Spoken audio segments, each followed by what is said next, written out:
Hello Leo, Sun, Moon Rising and Venus Signs. Kamusta kayo? Sana po'y nasa mabuti kayong kalagayan. Welcome back po sa Star Tarot.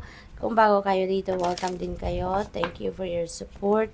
I truly appreciate it. God bless you all. Leo, paunang mensahe po ninyo ay Seven of Cups. Ayan. So, multiple opportunities ito. Ang dami-dami ninyong choices. Sa ngayon, maaring marami din kayong mga oportunidad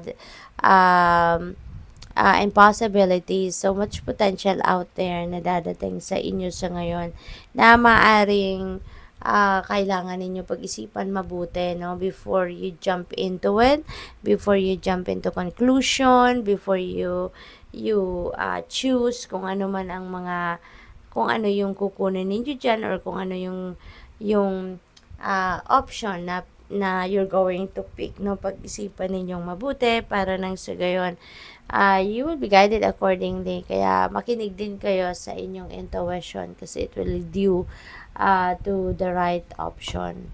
We have three of cups, sorry. So, celebration ito, no, Leo. So, siguro meron kayong dadaluhang celebration, social gatherings, social events that you will be invited to, or baka meron kayong celebrate, no? Baka meron kayong accomplishments or achievements, no? Blessings na matanggap. Kaya, yan ay isi-celebrate ninyo. Pwede rin na meron ditong mga pagtitipon-tipon, no, ng pamilya, reunion, gano'n, pagkakaibigan, or probably baka meron kayong mga pagkikita, reunion din ng mga long lost friends ninyo, no? So pwedeng ganon. Not necessarily na party ito, no, na celebrations din. Pwede rin ang iba sa inyo, you're just going to spend time with your loved ones or with your friends, yung mga ganon, and maybe kape-kape, you know, you're going to have a simple gathering, no? Pwedeng ganon. What else? We have death energy, which is really beautiful kasi this is transformation. At ang pagbabagong ito, maganda, no? This is positive transformation sa buhay ninyo. Kasi kung ano man yung mga babaguhin ninyo dito sa sitwasyon, ito yung mga bagay na hindi nyo na kailangan sa buhay ninyo. Kaya tatanggalin mo na ang mga to and you are going to welcome newness, no? Tatanggalin mo na anything that is toxic, anything that is old, no? Energy. Tatanggalin mo na yan. You're going to put an end to that cycle sa buhay ninyo. Kaya napakaganda. What else? We have the sun. Wow, napakabonggang-bongga naman itong sun energy. Kasi si sun energy, this is the most optimistic and most enthusiastic, no, na energy. At maraming pagbabago ang hatid nito talaga ni the sun. At magiging mas maayos, mas maganda ang inyong kalagayan, ang inyong mga sitwasyon. Problems will be solved, obstacles will be lifted, yung mga ganon. Kaya you will be feeling happy and joyful dito, no?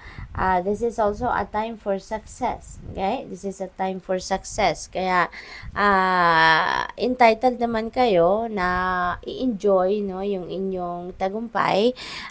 Kaya, take time for that, no, before you head towards a new beginning. I-enjoy ninyo yung inyong mga successes para nang sa gayon mas savor ninyo yung tagumpay na to at mas ma-inspire kayo, no? What else? We have nine of wands. Ayan. So, dito naman, you're very close to success, no? Siguro meron kayong endeavors or meron kayong mga ventures, no, na sinimula na ninyong gawan, pero maybe parang siguro nagkakaroon kayo ng discomfort sa ngayon. Baka merong problema or merong challenge na kinakaharap kayo, and maaring nararamdaman ninyo na nakakapagod na, parang ayaw ko na, gusto ko na sumuko. Kaya ang panawagan sa inyo dito, no, don't give up kasi ang lapit-lapit mo na sa success. Huwag mo naman sayangin, ano, yung oras, panahon, atensyon, lahat ng ininvest ninyo sa endeavor na to or sa venture na to will be put to waste, 'di ba? At kung susukuan ninyo ito. Kaya continue to persevere, continue to persist, because this is just a taste, a test of faith, 'di ba? Kung hanggang saan kayo lalaban, hanggang saan kayo tatayo for this. Kaya wag kayong mag-give up. Continue to persevere at saan ba at ikaw ay mapupunta na sa tagumpay. We have 8 of Swords. Ayan. So, ang iba din naman sa inyo rito, no? Parang feeling powerless, no? Feeling powerless. Baka ang iba sa inyo dito, baka ano na din, tinatamad na talaga, no? Parang ganon. Or baka may challenge, pero yun nga, ayaw nyo ng lumaban, no? Parang ganon. Kaya, you're feeling powerless na. Pero, you know what? Ay isipin ninyo ang positibo. Isipin ninyo yung paano kayo makakarating na sa tagumpay. Because maybe this is just one step forward. Kaya wag ninyong hayaan na makulong kayo dito sa pakiramdam ng pagod. Pahinga lang ang kailangan dyan. At saka continue to persevere. Continue to pray, no? Para gabayan kayo ng universe na mag-continue on pa kayo at you will be guided kung ano dapat ninyong gawin at this point. We have the Chariot energy. This is travel energy and moving on energy din ito. And there is success na naghihintay talaga sa inyo rito. Kaya, this is exciting, no? Kasi kung ano man ang pupuntahan ninyo or saan man kayo pupunta, parang there is guarantee that you are going to succeed, no? Sa bagay na yan or sa mga sitwasyon na nandiyan dyan. So, determination and focus, self-discipline, yan ang kailangan ninyo. Pairalin nyo pa yan sa ngayon para magtuloy-tuloy kayo at marating nyo na yung tagumpay. We have communicate. Things left unsaid will never reach the shore. It's very true. Kaya, you need to be open, no? You need to be open and communicating your feelings, your emotions. Kasi hindi ninyo may paparating sa tao kung ano ang totoo ninyo nararamdaman, kung ano yung stand ninyo sa isang bagay, sa isang issue, if you are not going to say anything or if you are not going to write it, no? Sulat or magsalita kayo or whatever kind of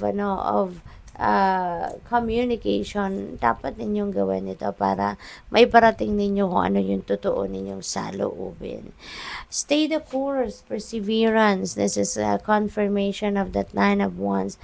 Continue to persevere. Kaya wag ninyong sukuan yan. Wag kayong tumigil. Stay the course. Okay? We have anchor. Ayan, keep yourself grounded. Kapit ka. Kapit ka dyan sa pangarap mo. Kapit ka dyan sa kung ano yun yung goal ninyo, no? And, konting tiyaga na lang, no? And you will be there, no? Sa tuktok ng inyong tagumpay. And, this is also about, pagpapahinga, stillness, contemplation, reflection mode muna kayo because you need to keep yourself grounded. Maybe kaya kayo ay parang gusto mo na sumuko kasi yun, baka napapagod na kayo or baka you're all over the place, no? Yung isip ninyo muddled, yung isip ninyo fragmented, kaya siguro ungrounded kayo kaya hindi kayo nakakapag-concentrate. What else? We have generosity. What good is treasure if you keep it for yourself, diba? Kaya kailangan na maging generous tayo. We need to learn to give, to share, diba? Kung ano man ang mga bagay or blessings na meron tayo. Good luck sa'yo. Thank you for watching. Love and light. Namaste.